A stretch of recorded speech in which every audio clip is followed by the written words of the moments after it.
This is Cambodia 1990. 1 year ago, in a film broadcast around the world, we showed that this uniquely tragic country was once more in danger of falling to the greatest mass murderers since Hitler, the Khmer Rouge of Pol Pot, and that Western governments and the United Nations were allowing this to happen for reasons of Cold War politics. The response from the public was unprecedented. Tens of thousands of people wrote to their governments, seeking for Cambodia not charity, but action. Unfortunately, this film is not a celebration of a Cambodia now freed from the threat of another Holocaust. It's about betrayal.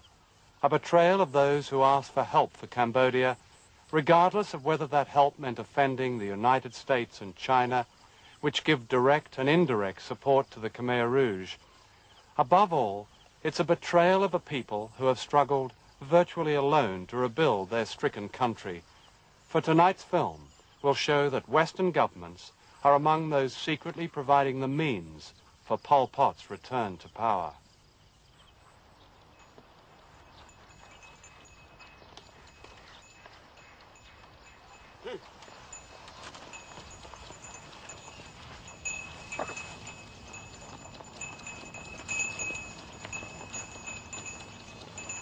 Lately, Cambodia has become a newspaper headline about peace talks that never bring peace. For those of you who have shown your concern about Cambodia, beware. Recent reports of peace agreements deceive and manipulate public opinion. There have been no agreements, only the imposition of the strategic aims of great powers upon a suffering nation. This has been done by coercion and bribery. What it solves is diplomatic embarrassment. What it threatens is a fragile normality that is the remarkable achievement of the Cambodian people.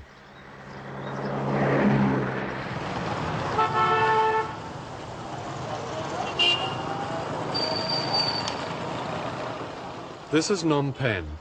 For more than a decade, the United Nations, led by the West and China, has isolated these resourceful and resilient people, barring them from all international agreements on trade and communications, even from the World Health Organization.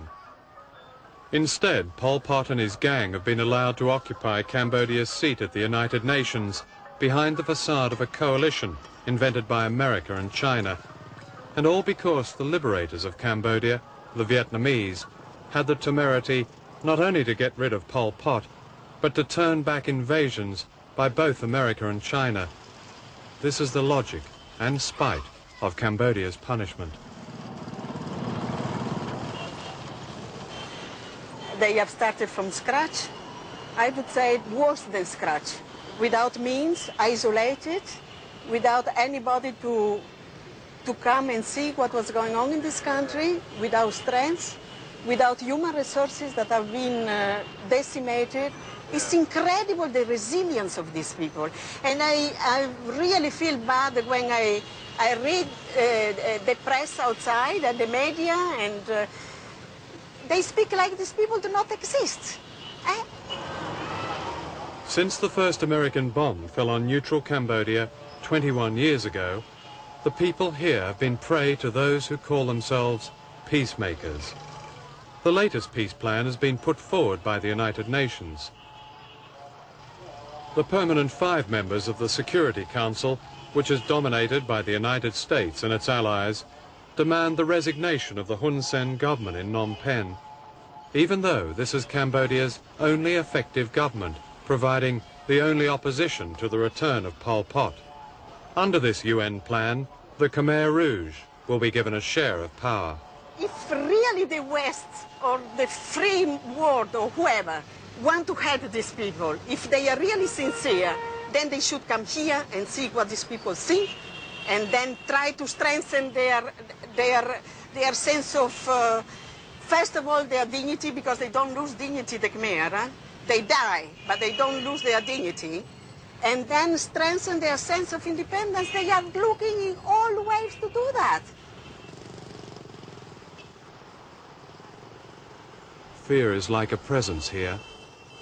The other day, 56 people were taken off 2 trains and shot dead by the Khmer Rouge simply because they worked for the government. Pol Pot's defense minister has boasted an enemies list of 2 million people. When the curfew comes, the night belongs to the prospect of a second Holocaust.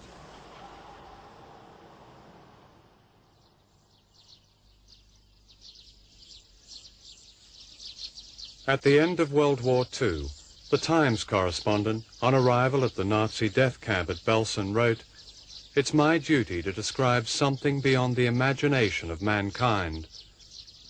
That was how I felt in 1979 when I reached Cambodia in the aftermath of Pol Pot's terror. Once again, it's necessary to come here and say that.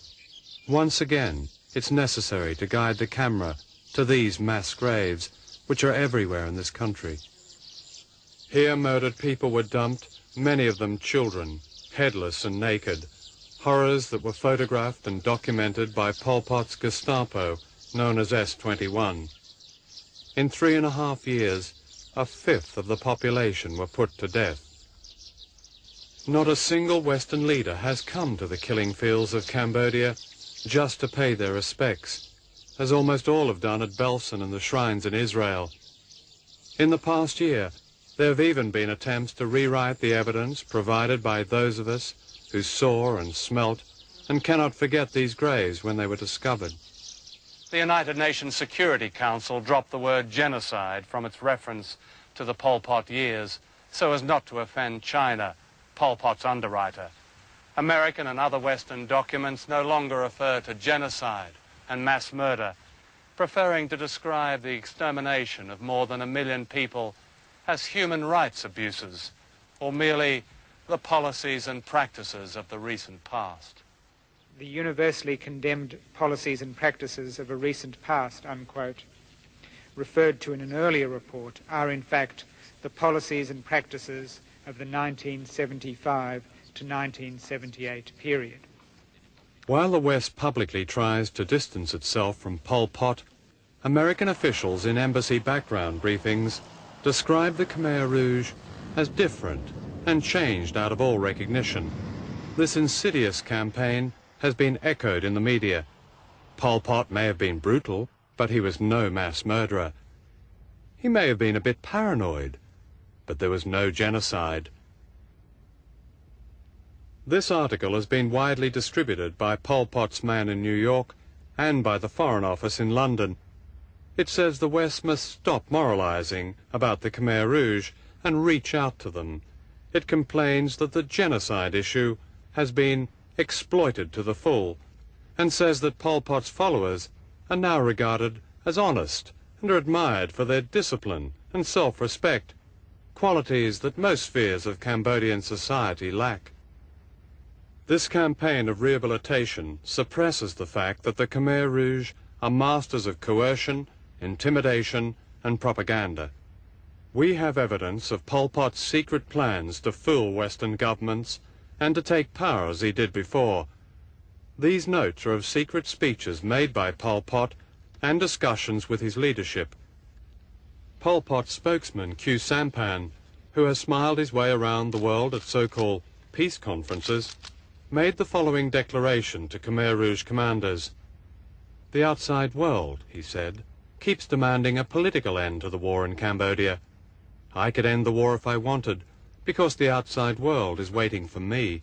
But I am buying time to give you comrades the opportunity to carry out all the military tasks." At this point, Pol Pot added that to end the war politically would make his movement fade away, and this must be prevented from happening. "We shall push a liberal capitalist line," he said, "but we are not changing our true nature." Following the showing of our film a year ago, Western governments appeared to listen to public opinion.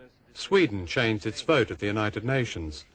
Public opinion in Sweden and in other democratic countries has strongly voiced its revulsion at the prospect of the possible return of the Khmer Rouge. This is a healthy reaction which my government cannot and will not ignore.